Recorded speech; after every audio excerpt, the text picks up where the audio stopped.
Assalamualaikum warahmatullahi wabarakatuh. Semangat pagi, salam sejahtera untuk kita semua. Kembali lagi di channel Ayah Kilan bersama saya Muslih, teman-teman. Di video-video saya sebelumnya, saya sudah bahas beberapa hal yang bisa menyebabkan KPR teman-teman ini ditolak oleh bank. Nah, untuk teman-teman yang belum nonton, silahkan cek di video berikut. Melihat pengalaman di kantor, banyak sekali konsumen yang beli rumah dengan cara bayar KPR dan banyak sekali konsumen yang KPR ini ditolak oleh bank, teman-teman. Nah, saya mau coba sharing bahwa ada beberapa hal penting yang harus teman-teman ketahui sebelum teman-teman ini beli rumah dengan cara bayar KPR. Tapi seperti biasa, sebelum kita mulai, teman-teman silahkan klik tombol subscribe-nya. Kemudian kalau misalnya teman-teman ada saran, ada kritik maupun pertanyaan, nanti teman-teman silahkan tulis saja di kolom komentar. Mari kita mulai. Jadi, hal pertama yang harus teman-teman perhatikan sebelum beli rumah dengan cara bayar KPR adalah BI checking, teman-teman. Ya, untuk itu kita bahas dulu yang pertama adalah BI checking ya. Kenapa BI checking itu menjadi sangat penting untuk konsumen yang mau beli rumah dengan cara bayar KPR? Karena hal pertama yang dicek bank adalah BI checking, teman-teman. Jika BI checking teman-teman bagus, maka proses KPR akan dilanjutkan ke tahap berikutnya. Tapi jika BI checking teman-teman dalam tanda kutip jelek, maka proses KPR di bank biasanya akan berhenti sampai di sini saja. Kenapa bisa demikian? Karena pihak bank sangat menghindari kredit bermasalah. Gitu ya. Kredit bermasalah ini akan berpengaruh ke non-performing loan. Nah, non-performing loan ini adalah indikator utama seberapa sehat keuangan bank tersebut. Otomatis, jika nilai NPL besar, maka keuangan bank tersebut juga akan dianggap tidak sehat. Nah, ini sangat bahaya bagi pihak bank tentunya. Kemudian BI checking itu apa sih? BI checking adalah salah satu layanan informasi riwayat kredit dalam sistem informasi debitur, di mana informasi kredit nasabah tersebut saling dipertukarkan antar bank dan lembaga keuangan gitu. Nah, untuk otoritas saat ini untuk BI checking ini dihandle oleh SLIK OJK, teman-teman, atau Sistem Layanan Informasi Keuangan di OJK. Kemudian yang perlu teman-teman ketahui adalah hasil tarikan BI checking ini akan membaca 3 hal.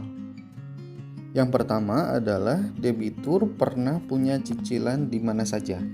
Nah, jika teman-teman pernah punya cicilan itu baik di bank ataupun lembaga keuangan yang sudah terdaftar di OJK, nah ini pasti akan terbaca teman-teman di tarikan BI checking. Baik itu seperti cicilan motor, cicilan mobil, atau cicilan di leasing, kemudian lagi seperti cicilan kartu kredit, kemudian cicilan KTA ya, kemudian termasuk cicilan pinjol, teman-teman. Ini hati-hati juga teman-teman ya, karena sudah banyak pinjol yang terdaftar di OJK.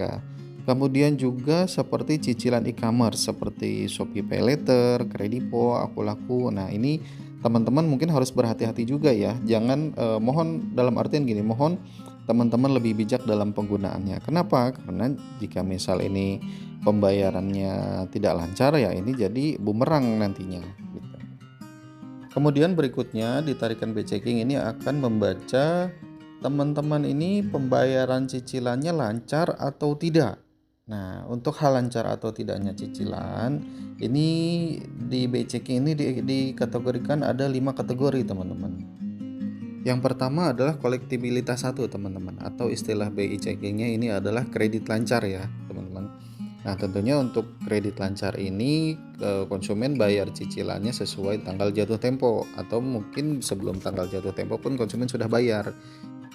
Kemudian kategori yang kedua adalah kolektibilitas 2, atau istilah dalam BI checkingnya adalah dalam perhatian khusus.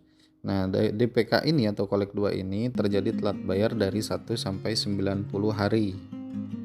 Berikutnya adalah kolektibilitas 3, atau dalam istilah BI checking-nya ini cicilan kurang lancar. Nah, untuk kolek 3 ini terjadi telat bayar cicilan dari 91 hari sampai dengan 120 hari. Berikutnya adalah kolektibilitas 4, atau istilah BI checking-nya ini cicilan diragukan, teman-teman.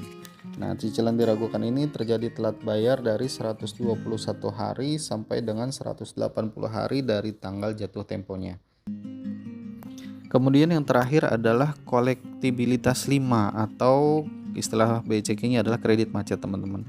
Untuk kol 5 ini Ini terjadi telat bayar lebih dari 180 hari teman-teman. Nah, jika teman-teman terjadi kolek 5, ya ini sih sudah fatal ya, sudah kemungkinan sudah susah untuk bisa mengajukan di cicilan dimanapun. Kemudian khusus untuk kategori kolek 2 yang tadi kita bahas teman-teman. Kategori kolek 2 ini adalah telat bayar dari 1 dari hari pertama sampai dengan hari ke-90 hari gitu ya, telat bayar cicilannya.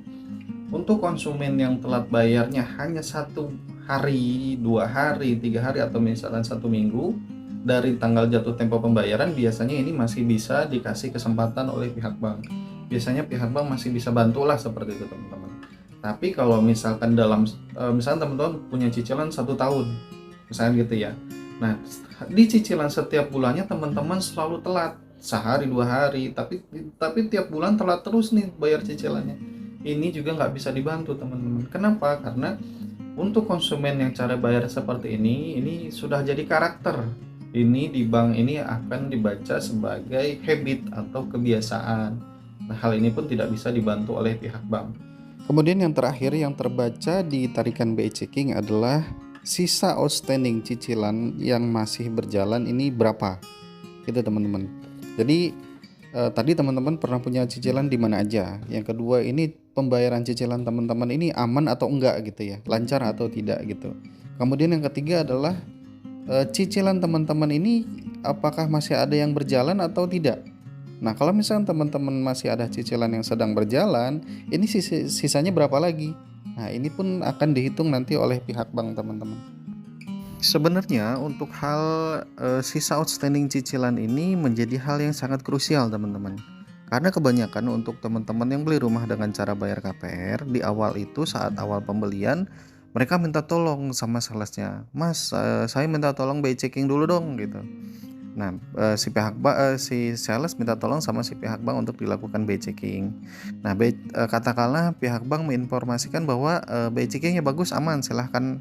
Nanti si pihak sales ini akan bilang sama si konsumen bahwa BI checkingnya bagus.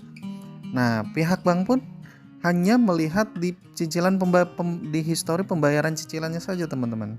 Jadi karena di awal pembelian si pihak bank ini nggak tahu nanti si konsumen ini akan beli rumah harga berapa, akan melakukan pinjaman KPR ke banknya berapa, kan belum ketahuan. Nah, makanya di awal itu si pihak bank yang dimintain tolong untuk cek BI checking itu biasanya hanya ngeceknya pembayaran cicilan si konsumen ini bagus atau tidak gitu. Padahal selain pembayaran cicilan bagus atau tidak, ini sisa outstanding cicilan ini akan menjadi salah satu penentu bahwa konsumen ini KPR-nya disetujui atau tidak. Jika teman-teman mau proses KPR ke bank tapi masih ada cicilan yang berjalan, maka harus hati-hati juga teman-teman ya. Karena di bank ada batas konsumen boleh punya cicilan, begitu. Nah, apakah dengan BI checking bagus sudah dapat dipastikan konsumen ini akan disetujui oleh bank? Belum tentu. Karena yaitu tadi ada batas boleh punya cicilan di bank. Nah, untuk batas boleh punya cicilan di bank ini untuk lebih jelasnya akan saya jelaskan di video berikutnya ya. Sementara saya cukupkan sekian teman-teman ya. Semoga bermanfaat. Billahi taufiq wal hidayah. Wassalamualaikum warahmatullahi wabarakatuh.